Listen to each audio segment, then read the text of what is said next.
प्रिय मित्रों, स्वागत है आपका हमारे YouTube चैनल पर। वीडियो में आगे बढ़ने से पहले वीडियो को लाइक करके चैनल को सब्सक्राइब करें। शुरू करते वीडियो को। क्यों अपनी ही पुत्री की ओर आकर्षित हुए ब्रह्मा। इससे पहले आपको बता दें कि ब्रह्मा और सरस्वती की कहानी उस समय शुरू होती है जब सृष्टि की रचना हो रही थी।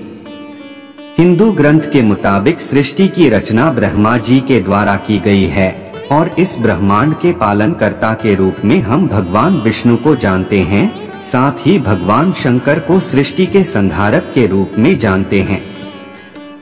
अब ब्रह्मा और सरस्वती की कहानी को समझने के लिए हमारे वीडियो के साथ अंत तक बने रहे।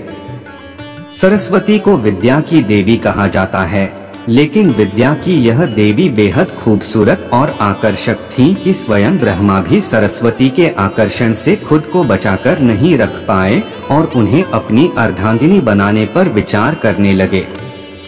सरस्वती ने अपने पिता की इस मनोभावना को भांपकर उनसे बचने के लिए चारों दिशाओं में छिपने का प्रयत्न किया, लेकिन उनका हर प्रयत्न बेकार साबित हुआ। इसलिए विवश होकर उन्हें अपने पिता के साथ विवाह करना पड़ा। ब्रह्मा और सरस्वती करीब 100 वर्षों तक एक जंगल में पति पत्नी की तरह रहे। इन दोनों का एक पुत्र भी हुआ जिसका नाम रखा गया था स्वयंभू मनु। इसके उलट मत्स्य पुराण के अनुसार ब्रह्मा के 5 सिर थे।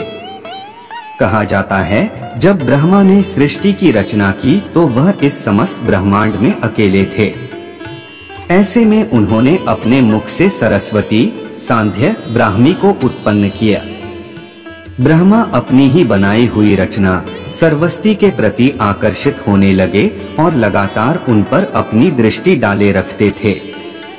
ब्रह्मा की दृष्टि से बचने के लिए सरस्वती चारों दिशाओं में छिपती रहीं, लेकिन वह उनसे नहीं बच पाई।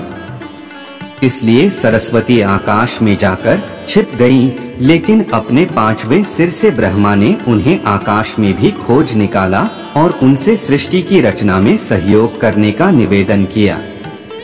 सरस्वती से विवाह करने के पश्चात सर्वप्रथम मनु का जन्म हुआ। ब्रह्मा और सरस्वती की यह संतान मनु को पृथ्वी पर जन्म लेने वाला पहला मानव कहा जाता है। इसके अलावा मनु को वेदों, सनातन धर्म और संस्कृत समेत समस्त भाषाओं का जनक भी कहा जाता है। प्रजापति ब्रह्मा का अपनी ही पुत्री के प्रति आकर्षित होना और उसके साथ संभोग करना अन्य सभी देवताओं की नजरों में अपराध था। सभी ने मिलकर पापों का सर्वनाश करने वाले शिव से आग्रह किया कि ब्रह्मा ने अपनी पुत्री के लिए यौनाकांक्षाएं रखी, जो कि एक बड़ा पाप है। ब्रह्मा को उनके किए का फल मिलना ही चाहिए। क्रोध में आकर शिव ने उनके 5वें सिर को उनके धड़ से अलग कर दिया था। शिव पुराण के अनुसार ब्रह्मा के सर्वप्रथम 5 सिर थे, लेकिन जब अपने 5वें मुख से उन्होंने सरस्वती, जो कि उनकी पुत्री थी, को उनके साथ संभोग करने के लिए कहा तो क्रोधावश सरस्वती ने उनसे कहा कि तुम्हारा यह मुंह हमेशा अपवित्र बातें ही करता है, जिसकी वजह से आप भी विपरीत ही सोचते हैं।